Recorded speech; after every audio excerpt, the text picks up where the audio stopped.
بسم الله الرحمن الرحيم الحمد لله الحمد لله وكفى وسلام على عباده الذين اصطفى خصوصا على سيد الرسل وخاتم الأنبياء وعلى آله الأزكياء وأصحابه الأتقياء أما بعد.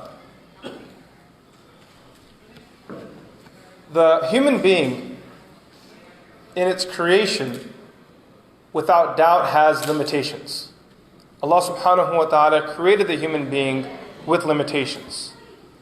And these limitations remind us of connecting with Allah subhanahu wa ta'ala, a being without any limitations. So there is this yearning in the heart of every human being to find the Creator. Now what shaitan does is that he misdirects the human being from connecting with Allah subhanahu wa ta'ala, and many a times he fools them into believing in a reality, supposing it's a reality, and distracting them from the ultimate reality, and that reality is Allah subhanahu wa ta'ala. Now the word used in the Quran for this sort of an absolute ultimate reality is the word haqq. Haqq means something that is absolutely true, it's real. Imam Fakhruddin al-Razi rahimahullah ta'ala, when translating the word haqq, he said, al-haqqu huwa al-mawjud. That something that's true is something that's present, it's a reality. Now, things that are present, we're all present here, we're all a reality. You know, you're a reality, I'm a reality. Jannah is a reality, Jahannam is a reality. That's why if you read the books of Islamic creed, when they describe something that is absolutely firm and established and proven, they use the word haqq. It's the highest form of authenticating something. So for example, they'll say, وَالْجَنَّةُ حَقٌّ وَالنَّارُ حَقٌّ وَالصِّرَاطُ حَقٌّ وَالْمِيزَانُ حَقٌّ. This is the language that scholars of Islamic creed and belief use when describing Islamic belief. That al-haqq, a reality. Now realities are of two types. There's a reality which is preceded by absence. So this is what we call mumkinul wujud. And then there is a reality which cannot be preceded by absence, it must always be present. And this is what we call in terminology wajibul wujud. Now ultimately, there's only one being which is not preceded by absence, always in existence. Wajibul wujud is only one that, one being, and that is Allah subhanahu wa ta'ala. That's Allah subhanahu wa ta'ala. The haqq is Allah. And for a human being to connect with that haqq, with that reality that has no beginning and has no end, huwa al-awwalu wal-akhiru wal-zahiru wal-batin. There's nothing before Him, nothing after Him. He is apparent, He is the hidden. Allah subhanahu wa ta'ala is in control of all affairs. There's nothing before Him, there's nothing after Him. For a person to connect with that Allah, with that haqq, is where their iman becomes strong and firm. And this is where their iman really sets in. Now when we talk about believing in gods other than Allah, for Muslims this becomes an abstract discussion, or maybe a discussion that doesn't relate to us, because many of us say that I only believe in Allah, I don't believe in any other God, so this is a discussion that doesn't apply to me. Where that may be true, that alhamdulillah, thumma alhamdulillah, we say we believe in one Allah, in word. But do we believe in one Allah when it comes to our attitude, our action, or do we believe that there are powers beyond Allah subhanahu wa ta'ala? And in the world we live in, I have no doubt at all that the one God every person living in the West is willing to bow down in front of day or night is the God of materialism. It's a God known as the dollar. It's a God known as a credit card. It'll bring a man who has the greatest iman to sell his faith. It'll take someone who has the longest beard to sell out their iman. Go and read Islamic history and you'll find that where there were no idols that could bring a man to his knees, there was materialism that brought them to their knees. That's why when Baghdad fell at the hands of the Mongols, they said to the ruler, the Khalifa of the time, that you brought this destruction on yourself because you relied too much on your wealth. And your wealth can't help you. Wealth isn't haqq. It isn't an ultimate reality. Materialism is a delusion. It's not an ultimate reality. The ultimate reality is Allah subhanahu wa ta'ala. You can have all the wealth, yet live in delusion. And you can have no wealth, but Allah subhanahu wa ta'ala with you, and you found reality. This is why Luqman the wise said to his son, that if you were to take everything from this world, if you accomplished and gathered everything this world had to offer, but on your deathbed you died without Allah, you've taken nothing from this world. And if you've accomplished nothing in this world at all, you have few friends, no house to your name, no car to your name, but on your deathbed, you have Allah in your heart, you believe in Allah, your iman in Allah subhanahu wa ta'ala is firm, solid and strong, then you've taken everything this world has to offer. And this is what the fitna of Dajjal is all about. It's the last ditch effort, where now Allah subhanahu wa ta'ala is warning us that one of the greatest trials that will come will be to bring people on their knees through materialism. Shaitan will promise and promise and promise. And when materialism comes in the picture, your iman goes out the window. If I came to someone and I said to them, bow down in front of this idol, a Muslim, bow down in front of this idol, they wouldn't do it. Because they know that's something I don't do, it's a physical thing. But materialism sometimes can be so unphysical, yet physical at the same time, that it can creep into your heart and you don't even know that you've become infected by this disease. The plague has now caught onto you and you are drowning and you're being sucked in by this quicksand with very little hope or chance to come out of it. This is why you'll find the ulama and mashayikh make this observation. They say where materialism becomes prominent, where people become targets of materialism, you will find atheism follow. Because they found a substitute for God, they don't need God anymore. Go to countries and regions where they have other forms of worship like kufr and shirk, but they don't have they don't have materialism, there will always be a concept of God. It'll be a misdirected concept of God. Maybe they'll be bowing down in front of an animal or a tree or a sun or a moon, but they'll always have a God there because they haven't found anything that fulfills that hunger, that satisfaction they have for the need of that higher being, that haqq.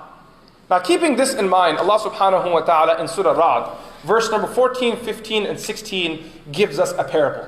He gives us an example. And this example is of false gods. Allah subhanahu wa ta'ala says in verse number 14 of Surah Ar-Ra'd, Lahu da'watul haqq.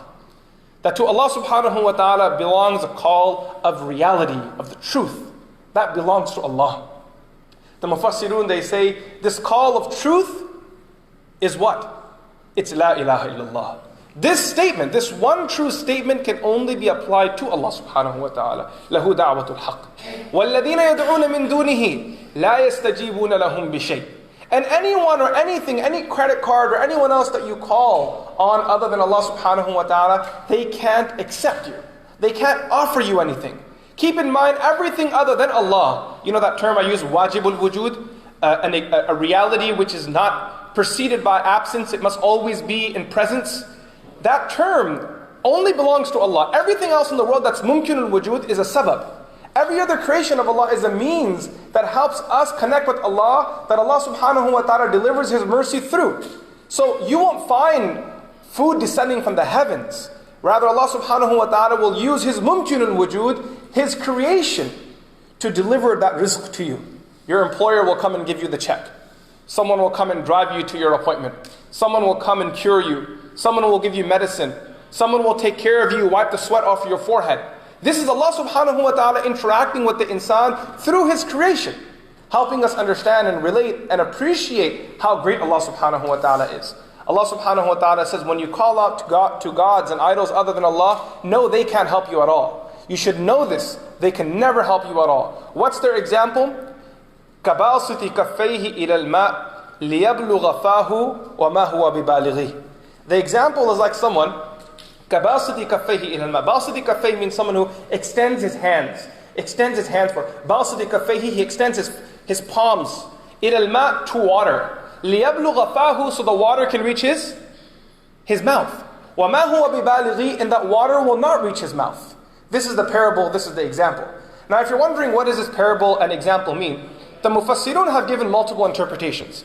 The first explanation is given by the great Mufassir al-Mujahid. He says that the example refers to a person who is thirsty, they can see water. But this person can't access the water. So they see in life where they want to be, but they're not sure how to get there. So what this person starts doing is that they start using their hands to make a gesture towards that water, asking the water to come nearby. They're making this gesture, come here water, come here water. But the reality is that water isn't going to come to you. In order for that water to come to you, either you have to go to it, or you need to, in which that person can't do it because they don't have access. That's what we established at the beginning of the example. Or they need to find someone capable of delivering that water. And that hand gesture isn't going to suffice. It won't bring the water to you. You want that water to come to you, you're going to have to ask Allah subhanahu wa ta'ala. Because Allah subhanahu wa ta'ala is the one who can deliver it to you. وَمَا هُوَ بِبَالِغِي وَمَا دُعَاءُ الْكَافِرِينَ إِلَّا فِي ضَلَالٍ. Their call is leading them astray. The second interpretation is given by Ibn Abbas radiallahu anhu. He says the example actually relates to a mirage. Someone that's traveling in a desert, that person sees water. He desires the water. He starts extending his hand to the water, he runs to the water, and right when he gets in front of the water, he puts his hands inside that mirage, but what does he realize? There's nothing there. وَمَا هُوَ بِبَالِغِينَ. That water is not going to reach him because there's no water there. You've been fooled. You've been played. Right now, you have been made a fool out of. The third example, some mufassirun they give, is a person who actually sees the water, and he actually puts his hands in the water. And when he goes to pick up that water and put it in his mouth, what happens is the water slips out of his hands.